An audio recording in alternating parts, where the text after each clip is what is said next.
اس لیے تو حضرت محمد صلی اللہ تعالیٰ علیہ وسلم نے فرمایا تھا کہ گرم کھانے میں برکت نہیں۔ حضرت ابو ہریرہ رضی اللہ تعالیٰ عنہ سے روایت ہے کہ حضرت محمد صلی اللہ تعالیٰ علیہ وسلم کی خدمت میں ایک کھانے کا پیالہ لایا گیا جس سے بھاپ اٹھ رہی تھی۔ اس پر آپ نے فرمایا، اللہ تعالیٰ نے ہمیں آگ کھانے کا حکم نہیں دیا ہے۔ حضرت انس رضی اللہ تعالیٰ عنہ کی روایت کی گئی حدیث میں ہے کہ حضرت محمد صلی اللہ تعالیٰ علیہ وسلم گرم کھانے کو ناپسند کرتے تھے اور فرماتے تھے کہ ٹھنڈا کر کے کھانا کھاؤ کیونکہ اس میں برکت ہے اور گرم کھانے میں برکت نہیں ہوتی۔ اس کے علاوہ حضرت اسماء رضی اللہ تعالیٰ عنہا سے روایت ہے کہ جب حضرت محمد صلی اللہ تعالیٰ علیہ وسلم کے پاس گرم کھانا لایا جاتا تو آپ اسے تب تک ڈھک کر رکھتے جب تک کہ اس کی گرمی ختم نہ ہو جاتی، اور آپ نے فرمایا کہ میں نے حضرت محمد صلی اللہ تعالیٰ علیہ وسلم سے سنا ہے کہ ٹھنڈے کھانے میں بڑی برکت ہے۔ آپ اس حدیث کو مدارج النبوت جلد 1 میں دیکھ سکتے ہیں۔ 50 سال کے تجربے والے ڈاکٹر حکیم نور محمد صاحب کہتے ہیں، آج کل میں یہ بھی دیکھ رہا ہوں کہ لوگ گرم کھانے کے ساتھ ٹھنڈا پانی پی لیتے ہیں۔ ہر کوئی یہ دیکھ سکتا ہے گرم اور ٹھنڈی چیزیں ایک ساتھ کھانے سے دانتوں کی خرابیاں اور جسم میں درد پیدا ہوتے ہیں، اور آپ بہت سے لوگوں کو ایسے مسائل کا سامنا کرتے ہوئے دیکھ سکتے ہیں۔ جب کھانا پیٹ میں جاتا ہے تو اسے پیٹ کی دیواروں کے ارد گرد پھیلایا جاتا ہے تاکہ کھانے کو ہضم کرنے والے رس اسے توڑ کر ہضم کے قابل بنا سکیں۔ گرم کھانے کی گرمی کو کم کرنے کے لیے ہم نے برف کا ٹھنڈا پانی پینا شروع کر دیا۔ اس سے کھانے کی گرمی تھوڑی کم ہوئی، لیکن نقصان یہ ہوا کہ پیٹ میں موجود تیزاب اور خار کمزور ہو گئے کیونکہ ٹھنڈا پانی زیادہ مل گیا۔ کھانا ہضم کرنے والے جو رس ہیں وہ کمزور ہو جاتے ہیں اور ان کی تیزی کم ہو جاتی ہے۔ اس کی وجہ سے کھانا ہضم ہونے میں دیر لگتی ہے۔ ہماری لمبی آنتوں میں 2 کروڑ سے زیادہ چھوٹے چھوٹے غدود ہوتے ہیں، گودے ہوتے ہیں، جو کھانے کو ہضم کرنے کے لیے ضروری رس شامل کرتے ہیں۔ زیادہ ٹھنڈا پانی پینے سے یہ کام بھی صحیح سے نہیں ہوتا۔ ضرورت اس بات کی ہے کہ کھانا اطمینان سے کھایا جائے، نہ زیادہ گرم اور نہ زیادہ ٹھنڈا استعمال کیا جائے، بلکہ دسترخوان پر رکھنا ہی ایسی حالت میں چاہیے کہ کھانے والا اسے فوراً کھانا شروع کر دے۔ حضرت محمد صلی اللہ تعالیٰ علیہ وسلم کھانا سامنے آتے ہی اسے کھانا پسند فرماتے تھے۔ حضرت محمد صلی اللہ تعالیٰ علیہ وسلم کی سنت مبارکہ سے پتہ چلتا ہے کہ حضرت محمد صلی اللہ تعالیٰ علیہ وسلم روٹی کے ساتھ سالن دیر میں رکھنے کو بھی پسند نہیں فرماتے تھے۔ حضرت محمد صلی اللہ تعالیٰ علیہ وسلم کے مطابق تو کھانا پکانے والے کو رسول مقبول صلی اللہ تعالیٰ علیہ وسلم کی سنت کے مطابق عمل کرنا چاہیے۔ آج کل تو ہم اس بات کی بھی پرواہ نہیں کرتے کہ کھانے پینے کا سامان کسی دیندار کی دکان سے خریدیں، پکانے کے برتن کسی نیک شخص سے حاصل کریں۔ پھر ایسے لوگوں کو پکانے کے لیے چننا چاہیے جو صفائی کا خیال رکھیں۔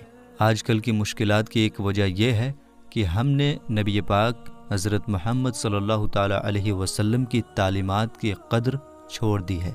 مینچسٹر رائل ہاسپٹل کی ریسرچ کے مطابق پیٹ کے زخم والے لوگ بہت گرم چیزیں پینے کے عادی ہوتے ہیں۔ ریسرچ میں 120 مریضوں کے بارے میں پتہ چلا کہ وہ 62 ڈگری سینٹی گریڈ گرم چائے یا کافی پینا پسند کرتے ہیں۔ یہ گرمی معمول سے 5 ڈگری زیادہ ہے۔ ایک عام شخص 44 ڈگری سینٹی گریڈ پانی سے بھی مشکل سے غسل کر سکتا ہے۔ اتنی گرم چیزیں پینے سے پیٹ کے اندرونی حصے کو بہت نقصان پہنچتا ہے۔ نئی ریسرچ کے مطابق کھانا ہمیشہ تازہ ہونا چاہیے، لیکن بہت گرم نہیں ہونا چاہیے، ورنہ پیٹ کے کینسر کا خطرہ بڑھ جاتا ہے۔ چین کے لوگ ٹھنڈا پانی نہیں پیتے۔ ان کا کہنا ہے کہ گرم کھانے کے ساتھ ٹھنڈا پانی پینا بہت نقصان دہ ہے۔ اس سے دانتوں اور آنتوں کو بہت بڑا نقصان ہوتا ہے۔ یہ بات صحیح ہے اور اسلامی تعلیمات کے مطابق ہے۔ چین کے ماہرین نے دیکھا ہے کہ مردوں میں پیٹ کا کینسر عورت کے مقابلے زیادہ ہوتا ہے۔ ریسرچ سے پتہ چلا ہے کہ اکثر مرد جلدی گرم کھانا کھاتے ہیں، جس کی وجہ سے انہیں پیٹ کا کینسر زیادہ ہوتا ہے۔ کھانا آرام سے اور سکون کے ساتھ کھانا چاہیے۔ غم، غصہ، پریشانی اور خوف بھوک کو ختم کر دیتے ہیں۔ ریسرچ سے پتہ چلا ہے کہ گرم چائے اور کافی پیٹ کے پردوں کو کمزور کرتی ہیں۔ ان کے استعمال سے دماغی اور اعصابی کمزوری بھی بڑھ جاتی ہے۔ وقتی طور پر یہ کمزوری پیدا کرتی ہیں، اور اگر اعصابی نظام کمزور ہو جائے تو کینسر ہونے کا خطرہ بڑھ جاتا ہے۔ جن دیشوں میں لوگ زیادہ چائے اور کافی پیتے ہیں وہاں کینسر، بدہضمی اور موت کی شرح بھی زیادہ ہوتی ہے۔ حضرت محمد صلی اللہ تعالیٰ علیہ وسلم وہ ہستی ہیں جو انسانی مزاج اور صحت کے بارے میں بہت اچھی طرح جانتے تھے۔ آپ نے پیٹ کی بیماریوں سے بچنے کے لیے جو تعلیمات دی وہ بہت حکمت والی ہے اور آج ڈاکٹر بھی اسے مانتے ہیں۔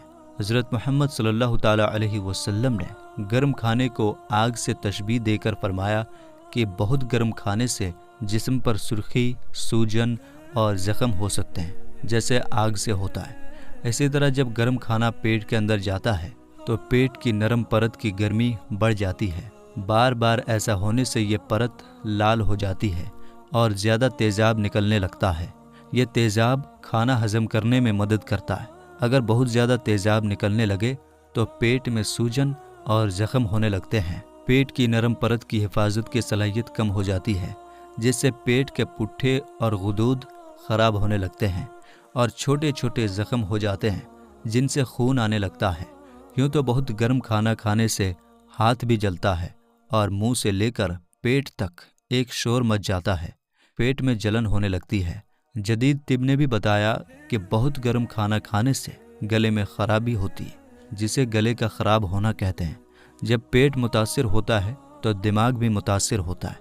پیٹ کی سوجن یا زخم سے سینے اور پیٹ میں جلن اور درد ہوتا ہے۔ گرم روٹی کھانے سے کاربن ڈائی آکسائڈ گیس بنتی ہے جس سے سانس لینے میں مشکل ہو سکتی ہے۔ اس سے یہ معلوم ہوتا ہے کہ گرم کھانا کئی بیماریوں کی وجہ بن سکتا ہے۔ گرم کھانا کھانے سے بچنا اپنے آپ کو پیٹ اور سانس کی بیماریوں سے محفوظ رکھنا ہے۔ کھانا جسم کی صحت اور طاقت کے لیے ہوتا ہے۔ اگر کھانا ہمارے جسم کو طاقت دیتا ہے تو یہ فائدہ مند ہے، لیکن اگر یہ نقصان پہنچاتا ہے تو یہ بیماریوں کی وجہ بن سکتا ہے۔ اب ذرا حضور پرنور صلی اللہ تعالیٰ علیہ وسلم کی صحت بخش اور حکیمانہ ہدایات کو دیکھیں۔ حضور اقدس صلی اللہ تعالیٰ علیہ وسلم کسی بھی کھانے کو جب وہ زیادہ گرم ہوتا تھا زبان مبارک پر نہ رکھتے تھے۔ ہزاروں مریض آج کل بہت سے لوگ گرم کھانا کھانے سے بیمار ہو کر میرے کلینک میں علاج کے لیے آتے ہیں۔ زبان پر چھالے اور زخم ہونے کی شکایت والے ہزاروں لوگ دنیا بھر کے ڈاکٹروں اور حکیموں کے پاس علاج کے لیے جاتے ہیں۔ عام طور پر ہر ڈاکٹر یا حکیم روزانہ کئی مریضوں کی زبان چیک کرتا ہے۔ زبان کی اوپری والی جھلی کا گلابی رنگ ہونا تندرستی کی علامت ہے۔ میں ہر ہفتے سینکڑوں مریضوں کی زبان پر سفید یا زرد تہ دیکھتا ہوں۔ کچھ نوجوان لڑکے اور لڑکیاں کہتے ہیں کہ وہ صبح زبان کو صاف کرتے ہیں لیکن 2 گھنٹے بعد پھر وہ میلی ہو جاتی ہے۔ زبان کی جڑ اور ارد گرد لعابی غدود ہوتے ہیں جو زبان کو تر کرتے ہیں اور ناشتہ دار کھانوں کو شکر میں تبدیل کرتے ہیں۔ منہ کے اندر مسوڑے بھی ہوتے ہیں جہاں ہمارے دانت جڑے ہوتے ہیں۔ آج کل بہت سے لوگ مسوڑوں کے چھل جانے، پھول جانے اور خون یا پیپ آنے کی شکایت لے کر آتے ہیں۔ سائنسدانوں اور طبیوں نے پایا ہے کہ گرم کھانا، چائے، بوٹی اور روٹی ان بیماریوں کی اصل وجہ ہے۔ حضرت محمد صلی اللہ تعالیٰ علیہ وسلم نے ہمیں بہترین سبق سکھایا ہے۔ اگر ہم گرم کھانا اور مشروبات چھوڑ دیں تو ہم بہت سی بیماریوں سے محفوظ رہ سکتے ہیں۔ میڈیکل سائنس ریسرچ نے بتایا ہے کہ گرم کھانا کھانے سے زبان پر سوجن آ جاتی ہے اور چھالے نکل آتے ہیں۔ اس سے زبان میں الگ بیماریاں ہو سکتی ہیں۔ زبان پر سوجن کی چند علامات یہ ہیں: زبان کا پھولنا، درد ہونا، زبان میں پیپ آنا، منہ سے بہت زیادہ رال بہنا، گردن کی رگوں کا پھولنا، سانس لینے، بولنے اور کھانے میں مشکل ہونا، چہرے کا سرخ یا نیلا ہونا، بے چینی اور بخار۔ یہ سب علامات ظاہر ہوتی ہیں جب زبان پر ورم آ جاتا ہے۔